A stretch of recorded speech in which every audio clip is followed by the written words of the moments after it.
야고보서 5장 13절부터 20절까지.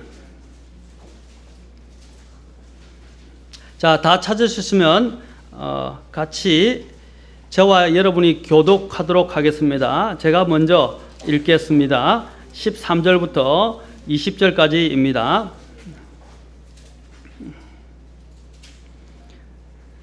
너희 가운데 고난을 당하는 자가 있느냐? 그는 기도할 것이요. 즐거워하는 자가 있느냐? 그는 시를 노래할지어다. 너희 가운데 병든 자가 있느냐? 그는 교회의 장로들을 부를 것이요. 그들은 주의 이름으로 그에게 기름을 받으며 그를 위해 기도할지니라. 믿음의 기도는 병든 자를 구원하리니 주께서 그를 일으키시리라. 그가 죄들을 범하였을지라도 그것들을 용서받으리라. 너희 잘못들을 서로 고백하고 너희가 병고침을 받도록 서로를 위해 기도하라. 의로운 자의 흐르는 곳 뜨거운 기도는 많은 유익이 있느니라. 엘리야는 우리와 같이 동일한 성정의 지배를 받는 사람이로되 비가 오지 않기를 그가 간절히 기도하니 3년 6개월 동안이나 땅에 비가 오지 아니하였고 그가 다시 기도하니 하늘이 비를 주고 땅이 자기 열매를 내었느니라.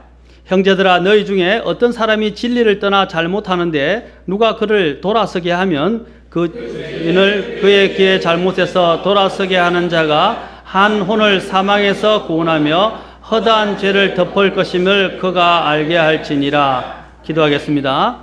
하나님 아버지, 주의 말씀을 높이시고 주의 말씀 안에 잘 자리 잡고 또 강건해질 수 있도록 오늘 이 시간에 함께 해주시기를 원합니다. 오늘 드려지는 이 모든 시간이 주께 영광이 되고 또 주께서 높임을 받으시며 또한 말씀을 통해서 우리가 도전되어서 주님 앞에 더 가까이 이를 수 있도록 도와주십시오. 부족한 저를 감추시고 하나님의 말씀의 권능이 나타나고 주의 영광이 드러나기를 원합니다. 주님, 이 시간 모든 것을 주께 의탁하며 거룩하신 우리 주 예수님의 귀한 존함을 받들어 기도하옵나이다. 아멘. 자, 앉으시겠습니다. 오늘은 제가 효력 있고 뜨거운 기도에 대해서 말씀드리겠습니다. 효력 있고 뜨거운 기도. 어느 꼬마의 아름다운 기도의 이야기가 있습니다. 8살짜리 아이가 며칠 전부터 밤마다 잠자리에 들기 전에 침대 밑에다가 실내화 한 짝을 던져놓곤 했다고 합니다. 이런 모습을 유심히 지켜보던 엄마가 넌지시 물었습니다. 왜 그렇게 실내화 한 짝을 침대 밑에 놓아주는 거니? 그때 아이는 웃으면서 말했습니다. 교회 선생님이 말씀하셨어요. 잠자리에 들기 전에 실내화 한 짝을 침대 밑에 놓으면 아침에 일어나서 그 실내화를 찾으려고 침대 옆에 무릎을 꿇게 되는데 바로 그때 잊지 말고 기도해야 한다고 말씀하셨어요. 그러니까 무릎 꿇고 기도하기 위해서 그렇게 하는 거예요 라고 주일학교 어린이가 이야기를 했다고 합니다. 오늘 우리가 잘 알고 있지만 많이 강조되어지지만 또 가장 하기가 어려운 부분의 기도에 대해서 이야기하겠습니다. 오늘 이 어린아이의 이러한 지혜를 한번 보십시오. 물론 선생님이 가르쳐주지만 그 선생님의 말씀을 그대로 고지 받아들이고 자신이 기도하는 것을 잊지 않기 위해서 이러한 의도적인 이러한 방법을 통해서 기도를 잊어버리지 않고 기도를 하려고 하는 그 아름다운 모습을 우리는 배워야 할 것입니다. 기도는 그리스도의 삶에 있어서 무엇보다도 가장 중대하면서도 가장 하기가 어려운 것이며 또한 가장 많이 사탄이 기도하지 못하도록 공격을 한다는 것을 기억해야 할 것입니다. 오늘 이 야고보라는 이름은 구약에서는 야곱이라고 불려집니다.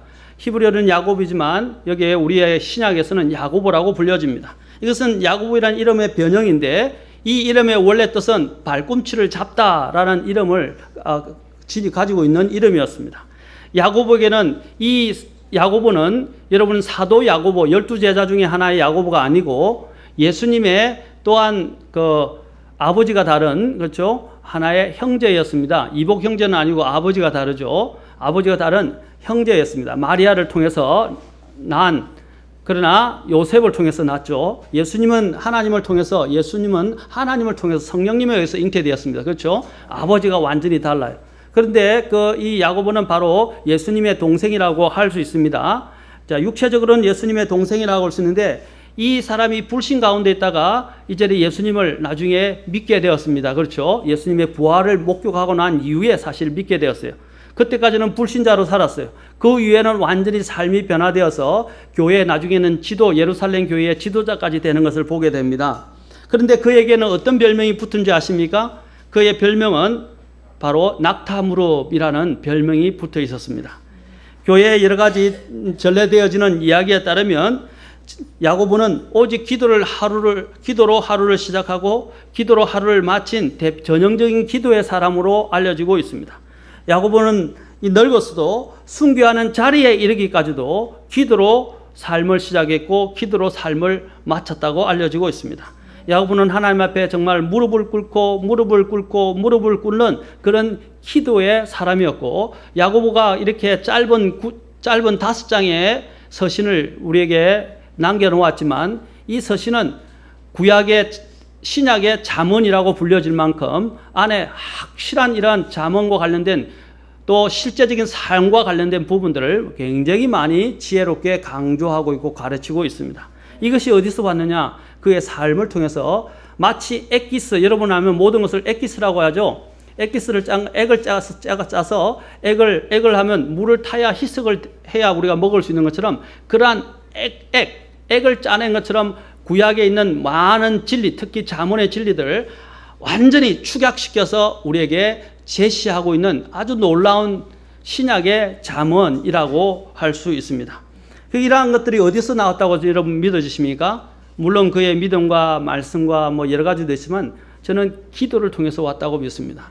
그래서 그는 기도를 통해서 이러한 하나님의 많은 부분들에서 지혜를 얻게 되었고 또한 그것을 통해서 하나님의 영감으로 이 귀한 말씀을 우리에게 내어주었던 것입니다.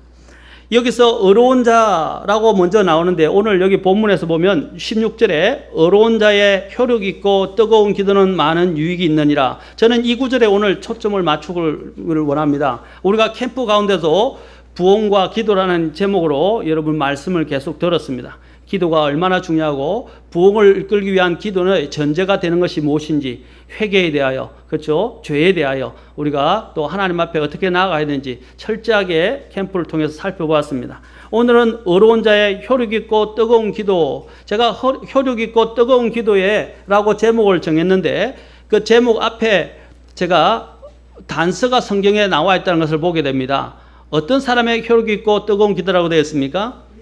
의로운 자라고 되어 있습니다. 의로운 자. 자, 기도라는 것은 사실 우리의 삶의 액세서리나 장식품이 아닙니다. 또 전시품이 아닙니다.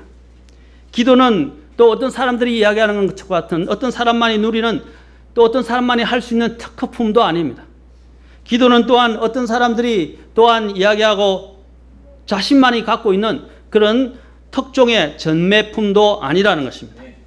기도는 누구나 다 할 수 있습니다. 구령을 누구나 할 수 있는 것처럼 이 기도 또한 누구나 할 수 있는 것입니다. 아까 여기 있는 어린 소녀의 이야기처럼 그 어린 아이들조차도 기도할 수 있고 하나님 앞에 나아갈 수 있다는 것입니다. 누가 기도하느냐, 그러나 문제는 기도를 어떤 사람이 어떻게 하느냐에 따라서 그 기도의 역사와 기도의 힘은 달라지게 된다는 것입니다. 기도하는 자는 오늘 여기에서 본문에서 누구를 이야기하고 있습니까? 엘리야를 이야기하고 있습니다. 엘리야는 어떤 사람이었습니까? 우리는 엘리야는 정말 대단한 사람이라고 생각합니다. 우리와는 별개의 특별한 정말 하나님의 큰 권능을 받은 우리와는 완전히 다른 종류의 사람이라고 생각하고 영웅이라고 생각합니다. 그러나 성경은 뭐라고 말하고 있습니까? 엘리야는 우리와 별반 다를 바 없다라고 말합니다. 우리와 같이 17절에 보면 우리와 같이 동일한 성정의 지배를 받는 우리와 별반 다를 바가 없는 사람인데 그가 어떻게 해서 이런 놀라운 기도 응답을 받게 됐는가? 라고 야고보는 분명하게 이야기하고 있습니다. 그 전제가 오늘 아까 5장 16절에 나오는 대로 나옵니다. 혈육이 있고 뜨거운 기도. 그 중에서 그 전제가 어려운 자예라고 말하고 있습니다. 어떤 사람이 어려운 사람입니까? 기도는 누구든지 엘리야처럼 할 수 있습니다. C.S. 루이스가 기도에 대해서 다음과 같이 말했습니다. 하나님은 우리의 기쁨 속에서 속삭이시고 우리의 양심 속에서 말씀하시며 우리의 고통 속에서 소리치신다. 고통은 귀먹은 세상을 깨우는 그분의 확성기이다 라고 말했습니다. 기쁨 속에서는 속삭이시고 우리의 양심을 통해서는 말씀하시지만 우리가 고난 가운데 있는, 아까 여기 나왔죠? 고난 가운데 있는 자는 어떻게 하라고 그랬어요? 고난 가운데 있는 자. 여기 13절에 나오죠? 고난을 당하는 자가 있느냐? 그는 뭐라고 그랬어요? 기도할. 고난 가운데서 기도하는 사람은 뭡니까? 하나님 앞에 소리치는 것이다 라고 말했어요. 그리고 우리에게 고난과 이 고통은 기먹은 세상을 깨우는 하나님의 학성기와 같다니. 고난은 하나님을 더 배우고 하나님을 알아가고 하나님께로 돌아가게 하는 하나님의 친절한 확성기의 목소리다 이 말입니다. 하나님은 그리고 난 다음에 이 C.S. 루이스가 마지막으로 말하기를 그분이 여러분을 기다립니다 라고 이야기했습니다. 우리가 무엇보다도 서로를 위해서 기도한다는 것은 사랑한다 말하는 것보다 더 중요한 것이 진짜 사랑한다면 우리가 서로를 위해서 기도해야 합니다. 오늘 본문에 보니까 뭐랍니까? 서로를 위해서 기도하라 그랬어요. 이것이 진짜 사랑이에요. 우리는 말로만 형제님 사랑합니다, 자매님 사랑합니다 뭐 이렇게 하고 인사만 말로만 이야기하는데 성경에서는 말과 혀로 사랑하지 말고 진실과 행함으로 사랑하자 그랬어요. 그 진실과 행함이 어디에서 나타나느냐면 저는 기도에서부터 시작된다고 믿습니다. 여러분이 저를 사랑한다면 저를 위해서 기도하셔야 돼요. 제가 여러분을 사랑한다면 저는 목회자로서 여러분을 위해서 기도해야 합니다. 여러분들이 또한 여러 사람들 앞에 말로만 사랑한다고 이야기하지 않고 정말로 그들을 사랑한다면 기도해야 합니다. 그런데 우리는 사실 이 기도가 얼마나 힘든지, 우리는 거짓말을 너무 많이 하는 것 중에 하나가 뭐냐면 형제님 기도합니다, 자매님이 기도합니다, 기도하겠습니다. 거짓말 아닙니까? 거짓말을 너무 많이 해요. 여러분이 거짓말 안 하면 저는 그래서 거짓말 안 하려고 어떻게 하는지 아십니까? 기도하겠습니다. 돌아서서 바로 가서 하나님 앞에 기도합니다. 한 번이라도 해야 되잖아요. 잊어버릴 수 있으니까. 그렇죠? 실제적으로 제가 적용하는 방법을 지금 말씀드리는 거예요. 우리 근본주의 그리스도인들의 삶 중에서 가장 부재한 것 중에 하나가 기도라는 것입니다. 말씀은 지식은 굉장히 높고 강하지만 실제적인 이 기도의 생활이 얼마나 결여되어 있는가를, 또 우리가 기도라는 이름을 가지고 얼마나 거짓말을 많이 하고 있습니까? 그러면 또 회개해야 하고 하나님 앞에 자백해야 할 것이 또 생기게 되는 거예요. 맞습니까? 기도, 말로만 이야기하지 말고 진짜 기도하겠다고 이야기하면 그냥 허례의식으로 그냥 인사 때문에 예의상 어쩔 수 없어서 기도하겠습니다라고 하지 말고 차라리 기도하지 않을 것은 기도하겠습니다라고 이야기하지 마세요. 정말 기도하고 그들 사랑하기 때문에 기도하겠습니다라고 이야기를 해야 합니다. 우리는 한 지체로서 교회 안에서는 서로를 위해서 기도해야 합니다. 남편이 아내를 위해서 기도하고 또 아내가 남편을 위해서 또 부모가 자녀를 위해서 자녀 또한 마찬가지로 자신의 부모를 위해서도 기도해야 할 것입니다. 그리고 성도들이 교회 지체 안에서 서로 기도해야 합니다. 그러면 오늘 여기서 어려운 자의 기도라고 이야기했는데 어려운 자가 누구입니까? 첫째, 성경에서는 의인은 바로 예수 그리스도를 믿는 사람이 하나님 앞에 의롭게 된 자라고 말하고 있습니다. 그러나 하나님 앞에 어려워졌다고 해서 그것이 하나님과의 관계가 다 완전히 형성된다고 할 수 있습니다. 우리가 예수 그리스도를 통해서 하나님의 은혜를 받고 하나님을 신뢰하고 믿게 되었을 때 하나님과의 이런 생명 관계, 하나님과 아버지와 자녀라는 이러한 신분 관계는 형성이 되었어요. 그렇죠? 또 생명 관계는 형성이 되었어요. 하나님에게서 났기 때문에. 그러나 문제는 뭐냐면 우리는 자꾸 생명, 내가 구원받았다는 그 사실에만 집중하고 그 위에 삶을 방치하고 아무렇게나 살아간다게 된다면 그것은 잘못된 삶이에요. 하나님의 생명이 내 안에 있고 하나님의 은혜가 내 안에 있다면 나는 하나님과 올바른 관계를 형성하게 되어 있어요. 이것이 교제 관계입니다. 우리는 하나님을 믿는 생명 관계만 형성한 사람들이 아니고 하나님과 올바른 관계인 교제 관계가 형성되어야 합니다. 하나님은 우리를 부르셨을 때 그냥 부르시지 않으셨어요. 하나님이 그냥 구원만 시켜놓고 우리와 관계없이 살아가기를 원하지 않습니다. 하나님은 끊임없이 생명을 더 풍성하게 누리기 위해서 하나님과 계속적인 지속적인 교제 관계를 하기를 원하십니다. 하나님이 그냥 우리를 부르시지 않으셨어요. 하나님에게는 뜻과 목적이 있으시고 하나님은 바른 관계 속에서 하나님의 생명을 누리고 하나님과 함께 또한 하나님이 주시고자 하는 그 복을 깊이 있게 누리기를 원하십니다. 고린도전서 1장으로 가보십시오. 고린도서에서 성경에서는 분명히 사도 바울이 우리를 부르신 목적이 무엇인지를 말하고 있지 않습니까? 하나님께서 우리를 부르신 목적은 무엇입니까? 자, 1장 9절에 보십시오. 1장 9절에 보면 고린도전서에서도 말하고 요한서에서도 말합니다. 너희를 부르사 자신의 아들 예수 그리스도 우리 주와 뭐라고요? 교제하게 하시는 하나님은 신실하시도다 라고 그랬어요. 하나님은 우리를 교제하게 하기 위해서 부르셨어요. 요한 1서에서도 하나님과 사귐, 하나님과 교제하는 사람이 하나님 앞에서 걸어간다고 그랬어요. 하나님 안에서 명령을 지키고 걸어가는 사람이 하나님과 교제하는 것이라고 말하고 있습니다.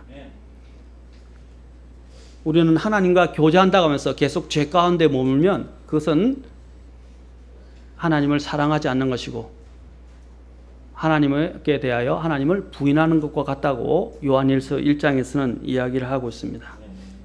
구원받은 사람은 어려운 사람이지만 두 번째로 구원뿐 아니라 하나님과 올바른 관계 속에서 교제하는 사람이 되어야 합니다.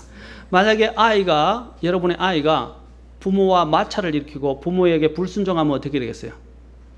부모와 자녀의 이 생명관계, 친자관계는 형성이 되어 있지만 그렇죠? 형성이 되어 있지만 그 부모와 사귐, 교제의 관계는 끊어지게 돼요. 그러면 어떻게 해야 됩니까? 자녀가 와서 잘못을 깨닫고 엄마 아빠 잘못했어요 라고 이야기하면 어떻게 해요? 자녀이기 때문에 용서합니다. 맞습니까? 마찬가지로 하나님 앞에서 우리가 이 교제 관계가 형성이 되야 되는데 잘못을 범했다면 빨리 죄를 자백하고 하나님 아버지와 교제 관계를 형성하십시오. 그래야만이 하나님이 우리를 또 의롭다고 이야기를 하시는 것입니다.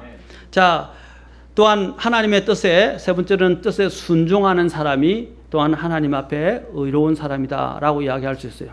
여러분 계시록에 보면 자신의 행위를 예수님의 피로 씻었다라고 말하고 있습니다. 자신의 행위를 씻는 거예요. 야고보서에서 강조하는 게 뭡니까? 행함 없는 믿음은 죽은 것이다 라고 말하고 있습니다. 우리는 하나님의 뜻에 순종하는 삶을 살아야 됩니다. 그것이 우리의 구원을 결정짓지는 않지만 우리의 삶의 생명을 풍성하게 누리는 것, 하나님의 복을 누리는 것, 또 하나님 앞에서 마음의 평안과 기쁨을 가지고 살아가는 데 있어서 또 하나님의 권능을 가지고 살아가는 데 있어서 너무나도 중요한 역할을 한다는 사실입니다. 여러분은 하나님의 구원받은 사람입니까? 여러분은 정말 하나님과 올바른 교제 관계를 형성하고 계십니까? 하나님의 또 뜻에 순종하면서 살아가고 계십니까? 기도할 때 또 여기 보면 어떤 사람이 어려운 사람인가 여기서 이야기할 때 오늘 이 부분을 이야기해서 15절에 보십시오. 15절에 보면 믿음의 기도는 이라고 되어 있어요.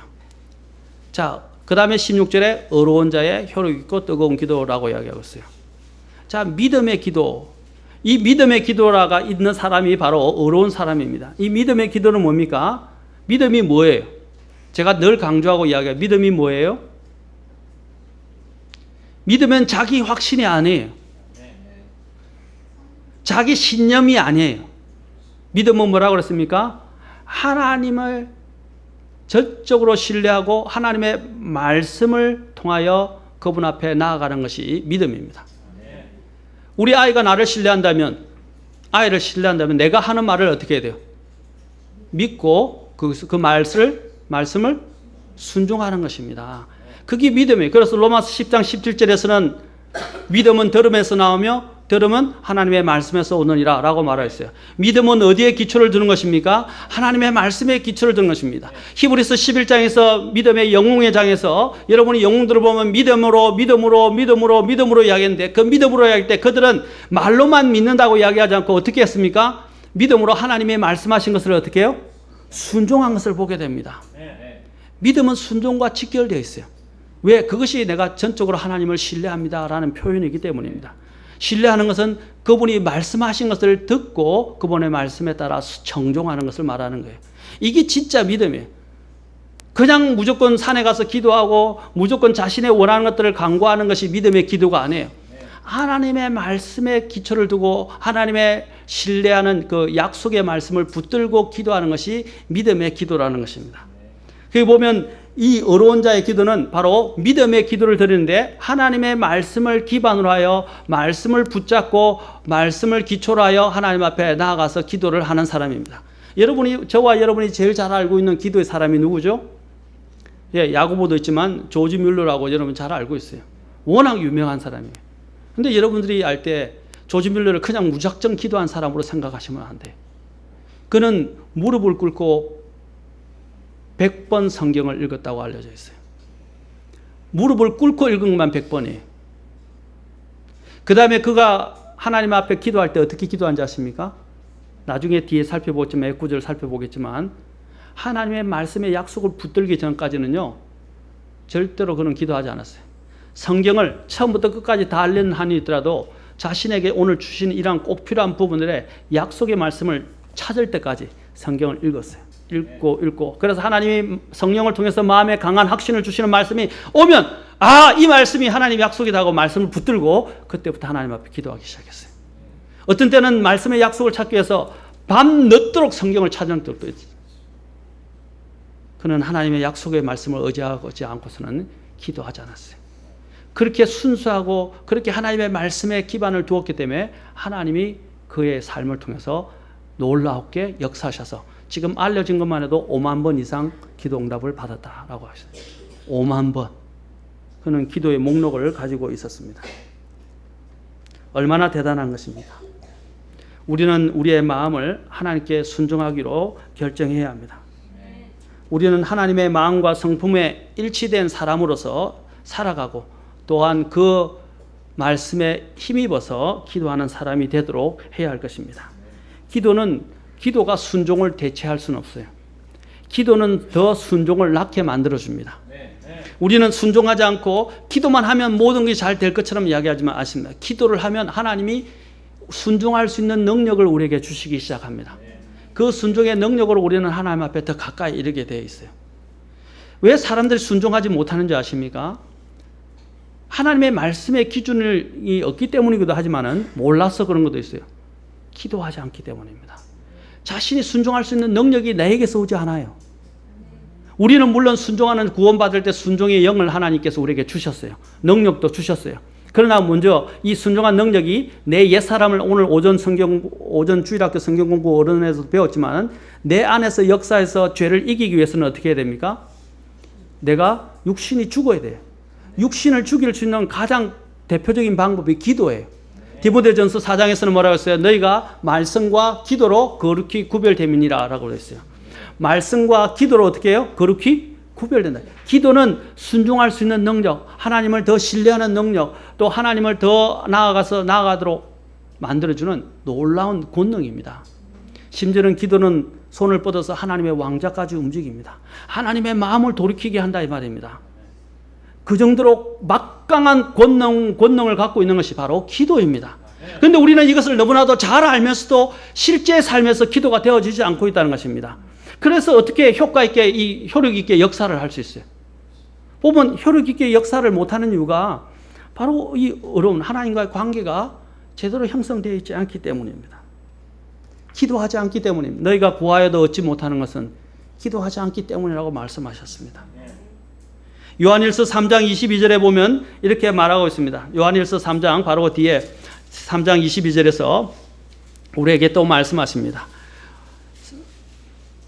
자, 3장 21절, 22절.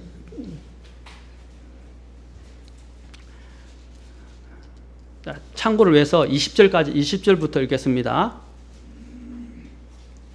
20절부터 22절까지 같이 읽도록 합시다. 시작. 만일 우리 마음이 우리를 정죄한다면 하나님은 우리의 마음보다 크시고 모든 것을 아시느니라. 사랑하는 자들아, 만일 우리 마음이 우리를 정죄하지 아니한다면 우리가 하나님을 향해 확신을 갖고 무엇이든지 우리가 구하는 것을 그분에 받나니 이는 우리가 그분의 명령들을 지키고 그분의 눈앞에서 기쁨이 되는 그 일들을 행하기 때문이라.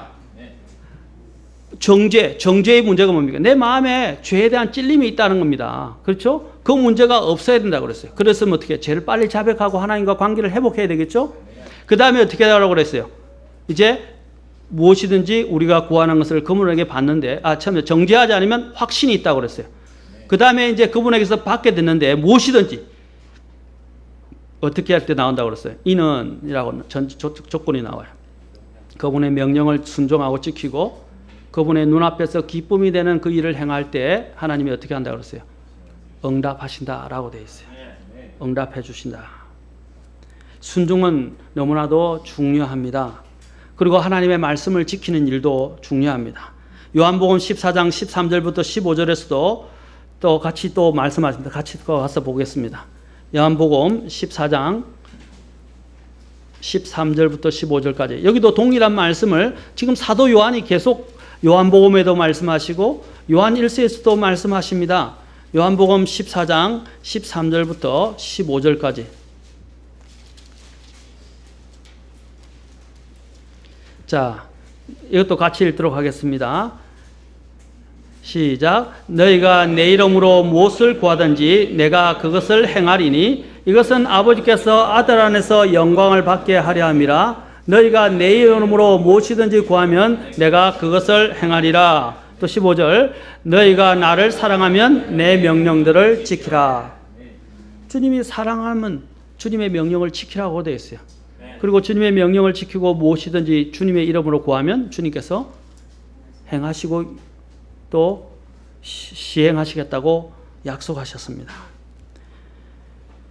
바로 조지 뮬러가 기도 응답을 받은 것은 하나님의 말씀을 신뢰하고 하나님의 말씀을 지키고 순수한 동기로 하나님 앞에 기도했기 때문입니다. 우리가 지난 캠프 시간에 봤지만 우리가 얻지 못하면 기도하지 구하지 아니하기 때문이요. 구하여도 얻지 못하면 뭐라고 그랬어요? 우리의 욕심으로 정욕을 위해서 쓰려고 기도하기 때문에 얻지 못한다라고 그랬어요. 조지 뮬러는 자신의 정욕을 위해서 기도하지 않았어요. 하나님의 약속을 받아들이고 찾을 때도 자신의 이득을 위하여 약속을 찾지 않았어요. 오늘날 성도들의 가장 큰 문제, 오늘 교회 안에서 기복신앙이 가장 큰 문제인데 기복신앙의 문제가 뭐예요? 자신의 욕심을 위해서 기도한다 이 말입니다. 하나님은 우리의 필요를 아십니까? 모르십니까? 아는데도 불구하고 우리는 이기적이고 자기의 욕심을 위해서 기도한다 이 말입니다. 이제는 우리가 더 큰 대의를 두고 기도해야 합니다. 우리가 주기도문 제가 살펴봤죠. 하나님께서 가르치신 예수님께서 가르치신 기도를 통해서 쭉 살펴봤어요. 먼저 무엇보다도 하나님의 그분의 이름이 거룩히 여김을 받기를 원하고 그분의 왕국과 의를 위해서 그분의 뜻의 성취를 위해서 기도해야 합니다. 그것이 선행이 먼저 돼야 된다. 무엇보다 먼저 그것을 위해서 기도해야 돼요. 그 다음에 우리의 필요를 아시는 분 앞에 우리가 제일 마지막에 우리가 기도를 해야 하는데도 우리가 이렇게 배우는데도 불구하고 실제 기도 생활에 들어가면 그렇게 기도하지 않는다는 거예요. 또 심지어는 아까도 말씀드렸지만 기도에 대해서 많이 배우지만 무릎을 꿇지 않고 기도하지 않는다는 거예요. 교회에서 기도만큼 많이 가르쳐주는 데가 어디 있어요? 일반 교회의 이런 기성교단 교회의 또 큰 은사주의 교회의 문제는 무엇입니까?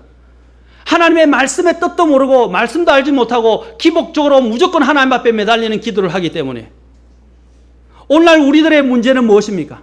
하나님의 뜻도 알고 하나님의 또한 이것도 배우고 이제는 들어서 알고 있어요. 문제는 뭐냐면 무릎을 꿇지 않는다는 거예요. 그 다음에 기도하는 우선순위가 잘못되어 있다는 거예요. 우리의 삶을 다시 정형화하십시오. 새롭게 하십시오. 우선순위를 제대로 설정을 하십시오. 그것이 진작 정작 바른 그리스도인의 삶을 사는 것입니다. 여러분에게 하늘의 원리를 이야기하고 종말론에 대해서 이야기하고 다니엘과 요한계시록에 대해서 이야기하고 저도 지금 준비하고 있어요. 다니엘과 요한계시록을. 그러나 그런 지식과 일어날 미래에 대한 궁금증을 해소하는 그런 일보다 더 중요한 것이 먼저 기반이 실제적인 삶의 신앙생활이 제대로 형성이 되어 있지 않은 것은 그것은 여러분들의 지적 호기심만 자극하게 되는 것입니다. 사랑하는 성도 여러분, 이거는 실제적인 문제예요. 우리 캠프에서 배웠잖아요. 캠프에서 제가 마지막으로 하려고 했던 그 내용 중에 하나가 뭐냐면 영적 전투입니다. 기도는 영적 전투에 있어서 너무나 중요한 문제예요. 마귀는 눈에 보이지 않지만 존재합니다. 그리고 역사합니다. 그 마귀를 이길 수 있는 그 힘이 어디서 옵니까? 기도입니다. 사랑하는 성도 여러분, 기도를 소홀히 하지 마시고 게을리 하지 마시기 바랍니다. 어려운 자의 기도는, 어려운 자가 누군지에 대해서 보았습니다. 오늘 어려운 자의 기도가 어떻게 효력 있게 역사하는지 그 효력성에 대해서 보도록 합시다. 의인의 기도는 효력이 많다 그랬어요. 그렇죠? 자, 효력이 많다 그랬어요. 역사하는 힘이 크다는 것입니다. 이 효력 있는 기도는 하나님의 뜻과 일치된 기도이고 믿음으로 드리는 기도입니다. 여기 보면 야고보서 5장 16절에서 어려운 자의 효력 있고 뜨거운 기도는 많은 유익이 있느니라 라고 그랬어요. 이사야서 57장 1절에 보면 하나님께서 하나님의 마음에 두지 않는 사람, 또 잠언 15장 29절에서 보면 주께서 사악한 자는 멀리 하시되 어려운 자의 기도는 들으시느니라 했어요. 이사야서에서는 이 부분을 많이 말하고 있습니다. 하나님과 우리 사이를 갈라놓은 게 뭐라고요? 죄다 이 말입니다. 불법을 내 마음에 두면 주께서 기도를 듣지 아니하신다. 시편 66편에서도 말하고 있어요. 이사야서도 말해요. 우리와 하나님 사이를 갈라놓은 것이 뭐라고요? 죄악이다 말입니다. 그러나 하나님께서 사악한 자는 멀리 하시되 잠언 15장 29절에서 어려운 자의 기도는 어떻게 한다고요? 듣는다라고 말씀하셨어요. 그러면 어려운 자의 기도에 얼마나 많은 힘이 있을까? 자, 오늘 여기서 보십시오. 오늘 다시 야고보서로 가보세요. 어려운 자의 기도가 얼마나 힘이 있는지 우리가 같이 보도록 하겠습니다. 자, 야고보서 5장에 보면 첫째 뭐라 그랬어요? 병 낫기를 위해서 기도하게 될 때 그 병을 고침받는, 또 병을 치유받는 역사도 있다고 말하고 있습니다. 자, 보면 장로들을 왜 청합니까? 장로들은 더욱더 하나님과 더 가까이 교제하는 사람들입니다. 맞습니까? 여기서 장로들은 목회자를 일컫는 말이에요. 그렇죠? 우리 성경에서는 분명히 목회자, 장로나 감독이나 목사나 다 동일한 인물을 이야기하는 것입니다. 자, 목회자, 왜? 목회자는 하나님과 더 가까이 있는 사람들입니다. 그래서 그를 불러서 주의 이름으로 그 병자에게 기름을 바른다. 이 기름은 옛날 아픈 사람들을 위해서는 기름을 바르고 마사지를 했어요. 그렇죠? 그래서 이렇게 마사지를 했는데 지금 여기서 있는 기름이라는 것은 바로 장사 지낼 때도 사용하고 아픈 사람들을 위해서도 사용합니다. 그렇죠? 그래서 사용하는데 이 기름을 바르고 그를 위해서 이렇게 불 붙들고 기도하라는 것입니다. 기도하게 될 때 이 믿음의 기도는 15절에서 뭐라고 그랬습니까? 병든 자를 구원할 것이다. 이것은 비단 목회자만 하는 것이 아니라 뭐라고 그랬어요? 16절에 보니까 너희가 병고침을 받도록 서로를 위해서 어떻게 하라고요? 기도하라. 이 어려운 기도는 하나님의 뜻을 돌이켜서 병을 낫게 하실 수도 있어요. 아멘? 반드시 기도하는 것이 은사 주자처럼 반드시 병을 낫게 하는 건 아니에요. 그러나 하나님께서 긍휼을 베푸셔서 병을 낫게 해줄 수도 있다는 것입니다. 아멘? 하나님이 마음을 돌이키게 할 수 있는 것이 기도입니다. 아멘? 하나님이 재앙을 내리고자 하더라도 재앙을 돌이킨 때가 한두 번이 아니에요. 아합에게도 재앙을 내리려 하다가 하나님께서 재앙을 돌이키시기도 하셨어요. 시스기야에게 하나님이 병을 주셔서 그를 죽는다고 말씀하셨지만 그의 기도를 통해서 15년 생명을 연장해 주셨어요. 믿습니까? 우리는 치유의 은사를 믿지는 않지만, 신유 은사를 믿지는 않지만 하나님이 기적을 행하실 수 있다는 것을 믿습니다. 아멘? 그렇다면 하나님 앞에 기도하는 것은 필요한 일입니다. 우리는 문제는 기도하지 않는 것이 문제입니다. 기도할 때 하나님이 병 낫기를 위해서 기도할 때 서로를 위해서 기도하면 고침을 받을 수 있다고 말씀하십니다. 이것이 초자연적인 거 아닙니까? 의인의 이 어려운 자의 기도는 자연 법칙을 거스린다는 것입니다. 자연 법칙은 병이 나면 어떻게 해요? 더 악화되거나 죽을 수 있어요. 그렇죠? 죽기가 쉬워요. 그러나 하나님께서는 그것을 더 회복시켜 주신다는 것입니다. 두 번째로 또한 보면 더 놀라운 사실은 오늘 자연까지 움직이는 것을 더 보게 되는데 하늘에서 비가 오지 않게 하거나 비가 오게까지도 할 수 있다라고 말하고 있습니다. 놀라운 일 아닙니까? 신비적인가요? 아니에요. 실제적인 것입니다. 그러나 우리가 한 가지 알아야 될 것은 무조건 산에게 옮기라고 하면서 산이 옮겨지고 비가 오지 말라고 기도했다고 비가 안 오고 하는 것을 말하는 게 아니에요. 엘리야는 믿음의 기도라는 말은 뭐냐면 엘리야는 하나님의 약속에 따라 기도했어요. 아멘. 아무런 가능성이 존재하지 않는데도 불구하고 그는 하나님의 약속의 말씀을 붙들고 기도하기 시작했어요. 하나님이 기도하라고 그랬어요. 그렇죠? 비가 오지 않게 기도하라고 하셨어요.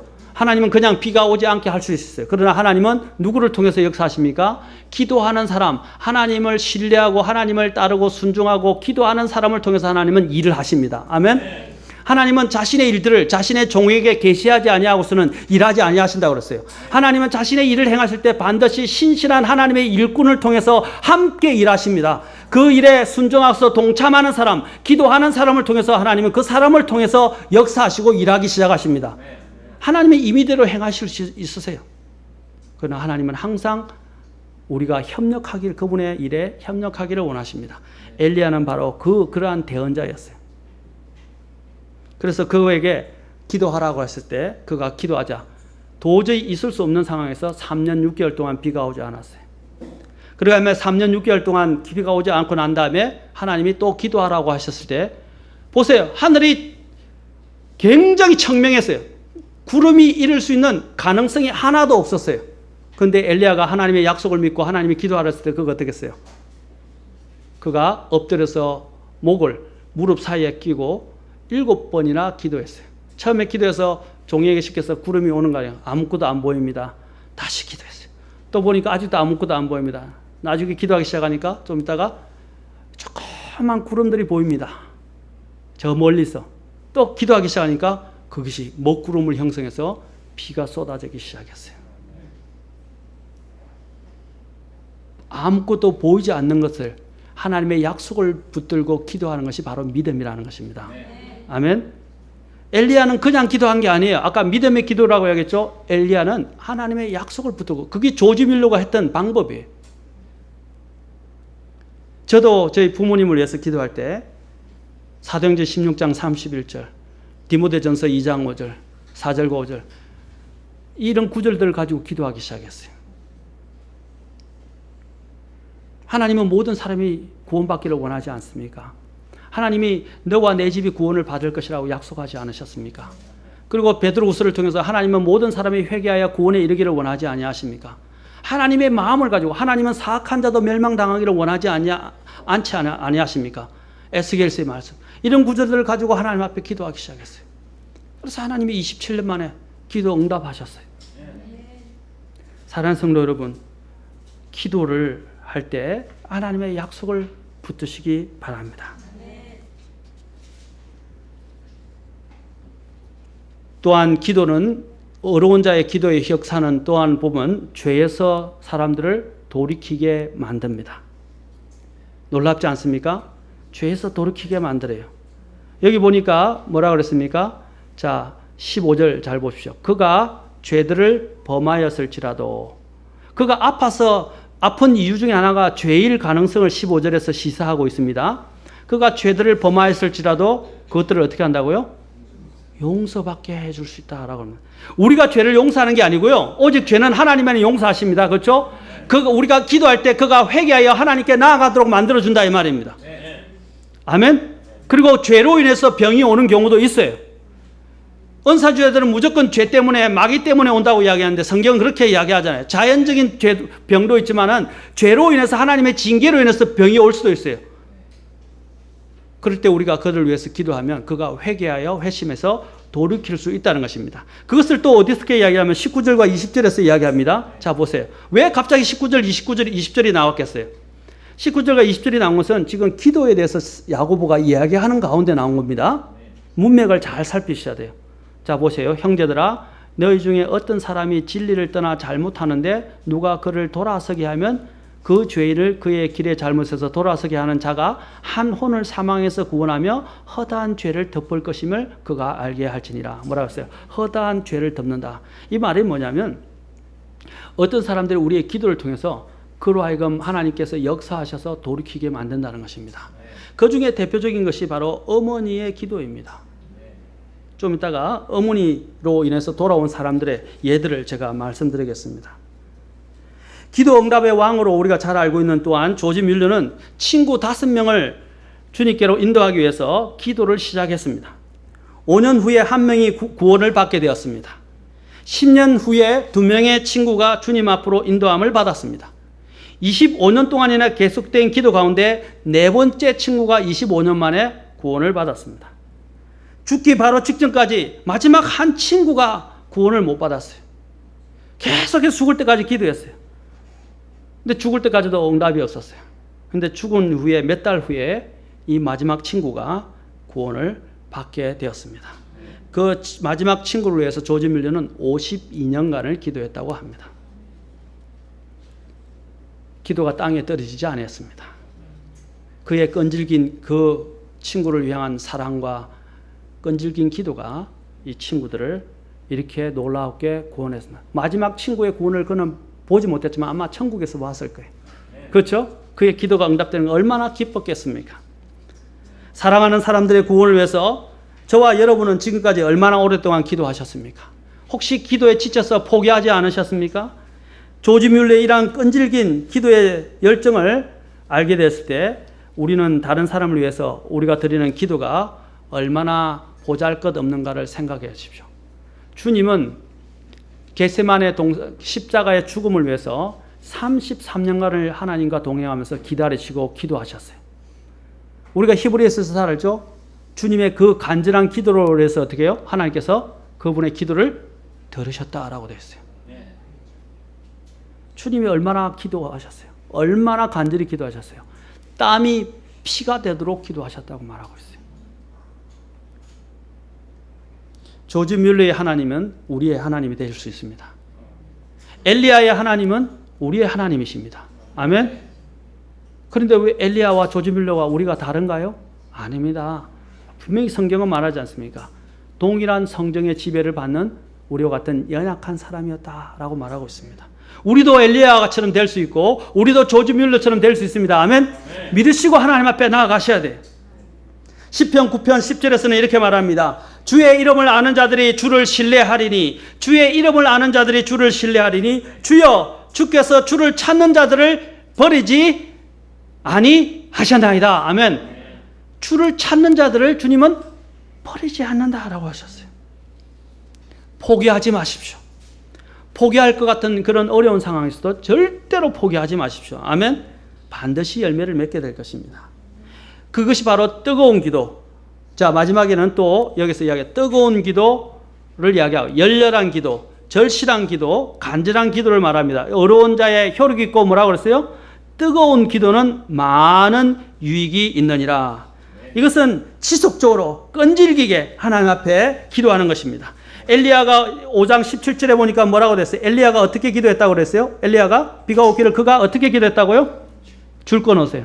그가 간절히 기도했다고 그랬어요. 간절히. 우리는 또 기도를 하는데 우리의 부족함이 뭐예요? 간절함이 부족한 거예요. 애가 타야 돼. 애가 타야 돼. 쏙이 타고 애가 타야 됩니다. 아멘? 근데 우리는 얼마나 애가 타게 기도하셨어요? 얼마나 마음을 치면서 기도하셨어요?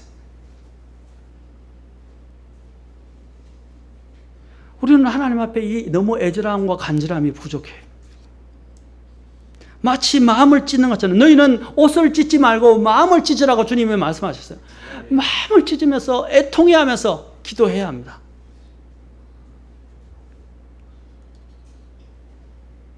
영이 가난한 자도 복이 있지만 애통해하는 자도 복이 있다고 하셨어요.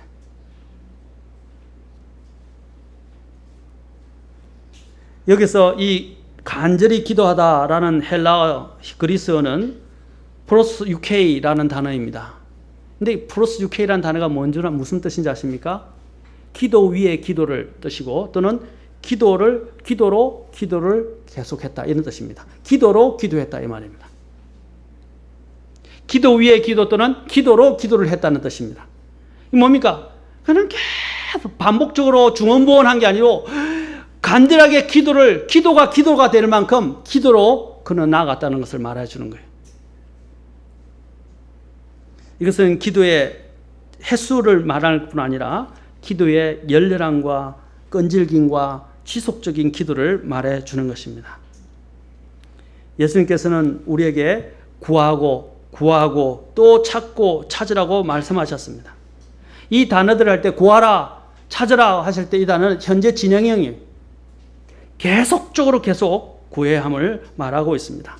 그러한 기도를 통해서 주님이 여러분이 잘 아는 구하라 그러면 주실 것이요. 그 기도와 관련해서 주님이 말씀하신 놀라운 내용이 있습니다. 자, 같이 누가복음 11장으로 가보겠습니다. 누가복음 11장. 저는 여러분들에게 기도에서 관해서 가르치려고 지금 하는 것이 아닙니다. 저뿐만 아니라 우리 모두가 기도하는 성도가 되도록 하기 위해서 기도하는 것입니다. 설교하는 것입니다. 11장 5절에서 구하라 그러면 주실 것이요. 우리 잘 알고 있죠? 거기 9절에 나와요. 그 9절 2절에 주님이 먼저 무엇을 말씀하셨는지를 잘 보고 구하라 이 말입니다. 뭘 말씀하셨느냐? 5절에서 주님께서 가르치신 기도 다음에 바로 나와요. 지난 시간에 우리가 주기도문에 대해서 했어요? 안 했어요? 했죠? 주님이 가르치신 제자들에게 가르치신 기도에 대해서 배웠어요. 그 다음에 그 5절이 나옵니다. 5절부터 8절까지. 자, 같이 읽도록 하겠습니다. 시작. 또 그분께서 그들에게 이르시되 너희 중에 누가 친구가 있는데 한밤중에 그에게 가서 그에게 말하기를 친구여 내게 빵 3개를 빌려다오. 내 친구가 여행 중에 내게 왔으나 그 앞에 차려놓은 것이 내게 없노라 하면 그가 안에서 응답하여 이르기를 나를 괴롭게 하지 말라. 이제 문을 닫았고 내 자녀들이 나와 함께 잠자리에 들었으니 내가 일어나 너에게 줄 수 없노라 하겠느냐. 내가 너에게 이르노니 그가 자기 친구이므로 그가 일어나 그에게 주지는 아니할지라도 그가 귀찮게 졸라대므로 일어나 그의 필요대로 다 그에게 주리라. 친구 때문에는 주지 않았더라도 어떻게 해요? 귀찮게 졸라대기 때문에 준다 그래요. 이게 뭡니까? 간청하는 끈질긴 기도를 이야기하는 것입니다. 이 친구는 자기의 필요 때문에 또한 빵을 구하지 않았어요. 누구 때문에요? 자기에게 온 여행에 지쳐있는 친구를 위해서 그렇게 했다는 거죠. 일종의 중보예요. 놀랍지 않습니까? 그 다음에 주님이 뭐라고 말씀하셨어요? 9절에 보세요. 또 내가 또 너에게 이르노니 구하라 그리하면 너에게 주실 것이요 찾으라 그러면 너희가 찾을 것이요 두드리라 그러면 너희에 열릴 것이니 구하는 자마다 받고 찾는 자는 찾으며 두드리는 자에게 열릴 것이니라. 주님이 왜 우리가 잘 아는 이 9절을 왜 줬는지 이제 이해가 가죠? 간절하게 하나님의 뜻 중보를 위해서 기도하기 시작하면 하나님이 이렇게 주신다니. 그것을 그냥 한번 이례적으로 단회적으로 기도하지 말고 계속해서 지속적으로 기도하라고 말하고 있습니다. 아멘. 우리는 한번 기도하고 잊어버린 때가 얼마나 많아요. 그러나 조지밀러는 기도의 목록을 가지고 계속적으로 기도했어요. 아멘. 여러분도 오늘 그렇게 기도의 패턴을 바꾸셔야 됩니다. 기도하지 않는 것에 대해서 이제 무릎을 꿇어야 되고 기도할 때 내 정력을 위해서 욕심을 위해서 기도하지 말고 정말 중보를 먼저 해야 되고 하나님의 왕국과 그분의 의를 뜻을 구하는 기도를 해야 되고 더 나아가서 어떻게 해야 된다고요? 간절히 기도하라 이 말입니다. 아멘. 누가복음 또 18장에서도 누가복음은 이 부분이 참 많이 다루고 있어요. 기도에 대해서 계속 다루고 있습니다. 누가복음 18장 보세요. 자, 누가복음 18장 1절부터 8절까지.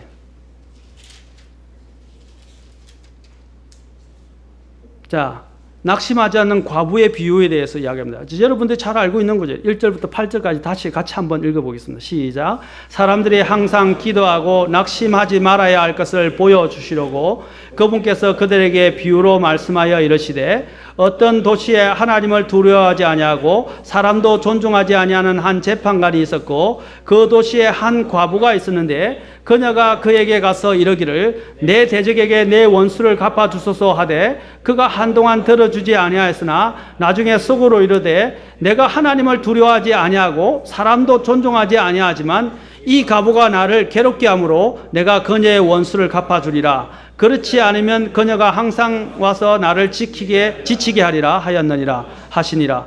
주께서 또 이르시되 불의한 재판관이 말하는 것을 들으라. 비록 하나님께서 밤낮으로 자기에게 부르짖는 자들 곧 자기의 선택받은 자들 향하여 오랫동안 참으실지라도 그들의 원수를 갚아주지 아니하시겠느냐. 내가 너에게 이르노니 그분께서 속히 그들의 원수를 갚아주시리라. 그럼에도 불구하고 사람의 아들이 올 때에 땅에서 믿음을 보겠느냐 하시니라. 아멘.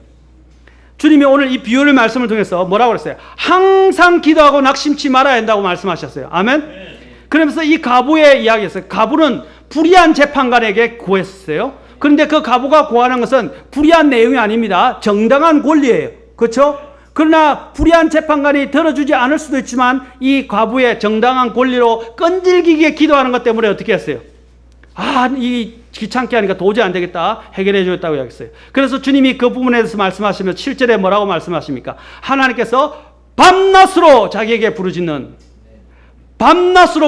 자에게 그 원수를 갚아주시겠다고 약속하셨어요. 더 중요한 말이 있어요. 8절 제일 하반절을 보세요. 8절 하반절에 갑자기 주님이 그럼에도 불구하고 사람의 아들이 올 때에 땅에서 믿음을 보겠느냐. 기도가 무엇과 연결되어 있어요? 믿음과 연결되어 있어요. 여러분, 기도하지 않는 것은 믿음이 없는 겁니다. 마지막 때 주님이 오실 때 이 땅에서 믿음을 볼 수 있겠느냐 그래서 사람. 그 말은 기도하는 사람이 너무 적다는 거예요.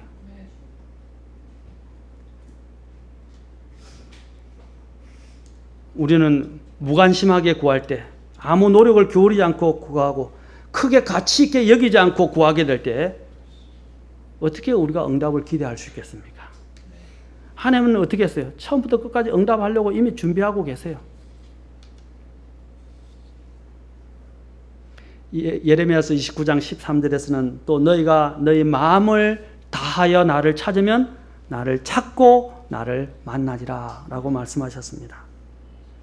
하나님의 왕자를 움직이는 기도는 바른 동기에서부터 시작되어야 되고 또 기도하는 사람의 시간이나 형식이 문제가 아니라 먼저 동기를 잘 가져야 합니다. 올바로 가져야 합니다. 그러나 그와 더불어 우리가 끈질기게 하나님 앞에 간절하게 매달려서 지속적으로 기도해야 합니다. 아멘.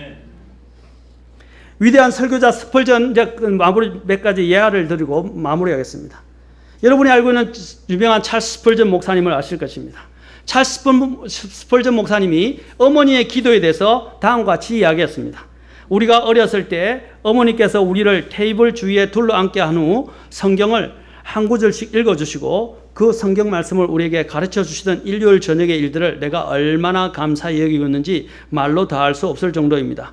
어머니의 말씀이 끝나면 그 다음에는 기도 시간으로 이어졌는데 그때 어머니는 우리들에게 우리의 처지를 깨닫기까지 그리고 주님을 찾게 되기까지 얼마나 시간이 걸렸는지에 대해 질문을 하십니다. 그런 다음에는 어머니의 기도로 끝을 맺습니다. 어머니의 기도 중 몇 마디 말씀은 아마 우리의 머리카락이 회색이 될 때까지 잊혀지지 않을 것입니다. 어머니의 이러한 놀라운 계속적인 기도에 대해서 아이들이 보고 듣고 배웠다는 것입니다.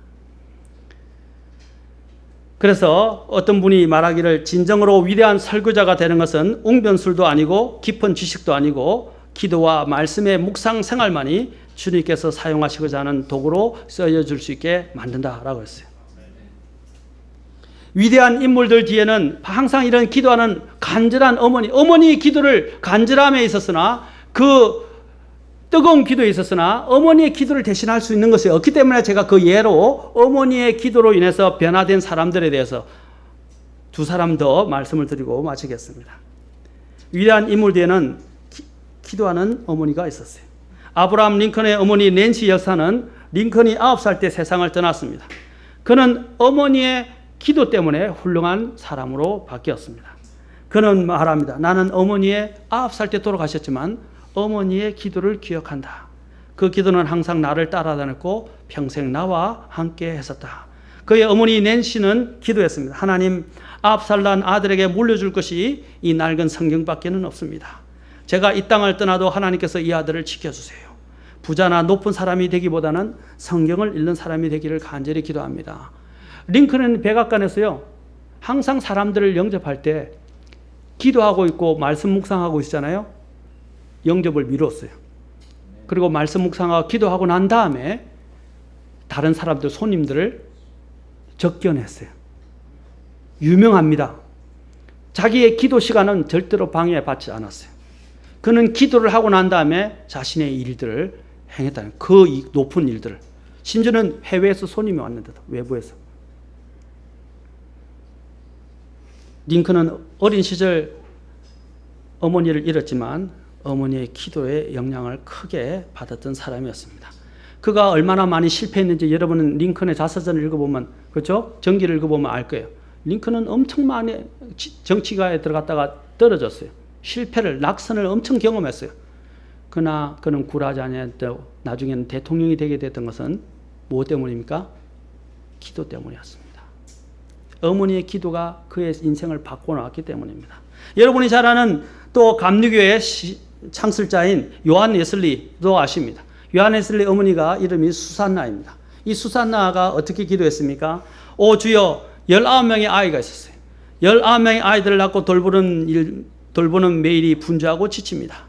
부엌에서 하루 1시간 주 앞에서 기도하는 이 시간이 우리 아이들에게 줄 수 있는 가장 큰 축복이 되기를 간절히 기도합니다.